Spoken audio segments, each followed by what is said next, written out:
बदलूंगा। बेटा, तुम्हारा दिल बहुत साफ है। मदद करना मेरा फर्ज है। यह जादुई पेंसिल सिर्फ नेक दिल इंसान के लिए है। मैं इसका सही इस्तेमाल करूंगा। यह कैसे मुमकिन है? अम्मी, हमारी मुश्किलें खत्म हो जाएंगी। खुशी बांटने से बढ़ती है। अहमद हमारा हीरो है।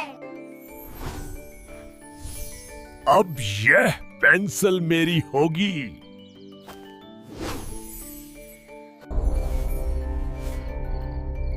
अब मैं दुनिया का सबसे आमिर आदमी बनूंगा। ये मैंने क्या कर दिया?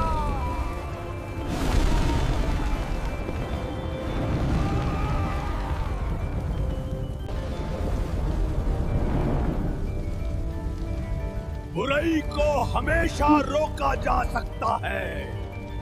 अहमद, तुम अब रोशनी के मुहाफिज हो।